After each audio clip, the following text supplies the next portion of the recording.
outra pessoa entra aqui para falar. Cara, é exatamente isso que você disse sobre as fantasias.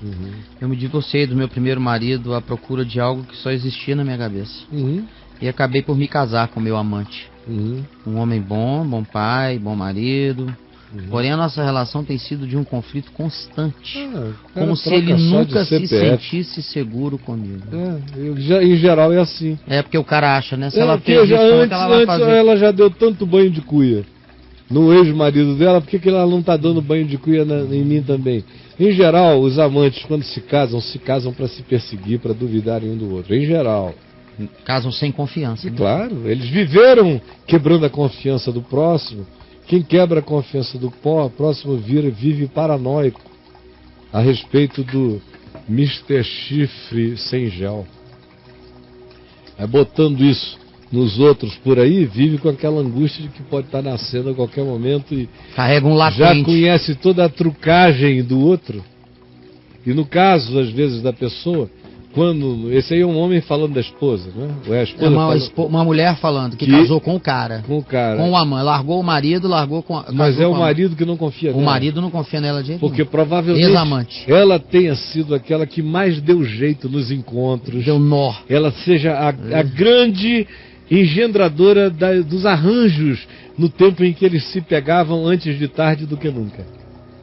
E aí ele diz, ela saiu de tarde, ela saiu aquela hora, ela disse que tudo que ela criava antes para cobrir o engano, hoje seja verdade, ela diga que vai fazer aquilo e ela saia para fazer aquilo mesmo, já parece com que um dia parecia ser sem ser.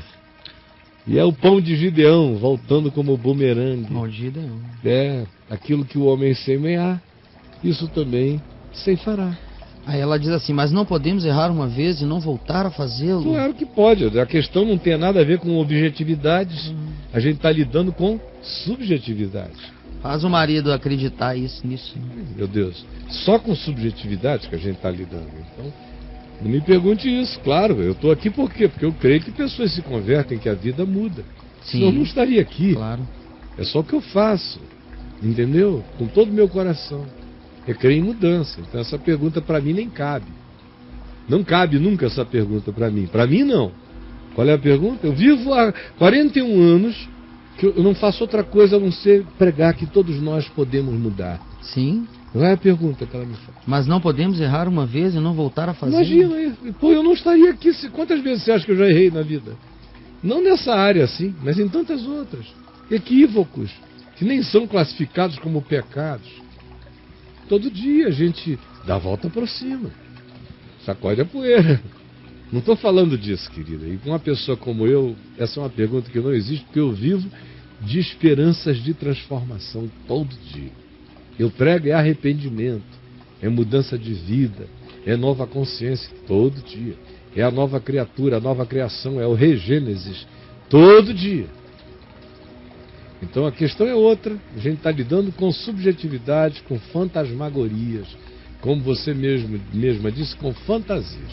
E não é a mim que você tem que convencer disso, é o seu marido que tem que ser tratado, porque ele deve ter inseguranças enormes. Pergunte a ele de onde vêm as inseguranças dele.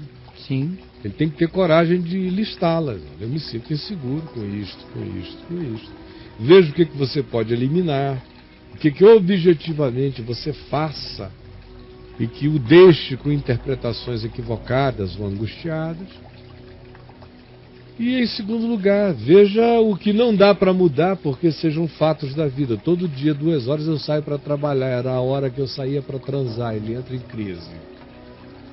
Ele tem que também admitir o lado dele, isso só acontece com conversa singela. E eventualmente, se isso não funcionar, mas vocês se gostarem e se amarem, estejam ainda vivendo sob o pânico da culpa de vocês, eu quero dizer o seguinte, isso nunca é melhorado na vida sem que ambos reconheçam que um dia pecaram contra o próximo e que admitam isso um na presença do outro, que se saibam perdoados, que se perdoem por terem cada um ao seu modo e naquele tempo ofendido os cônjuges de cada um, e se perdoem de terem sido cúmplices da mentira. e se saibam diante de Deus acolhidos. E aí tem que dar um passo de fé, de confiar no outro. Começou tudo errado, no engano, na mentira e na falsidade. Mas nós nos convertemos à verdade. Isso tem que ter um marco, isso tem que ter fruto.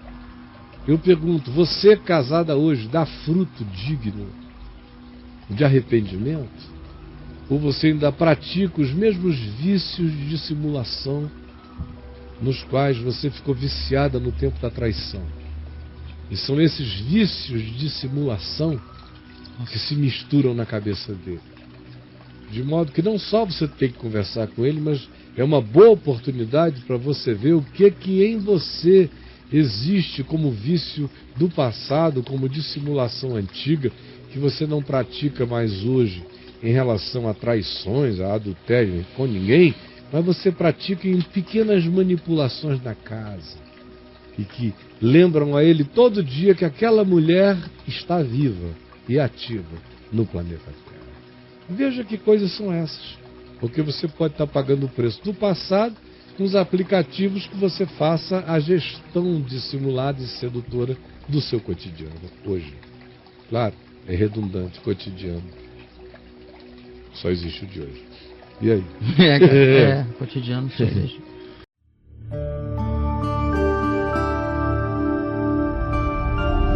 Vem me ver TV. O canal é você.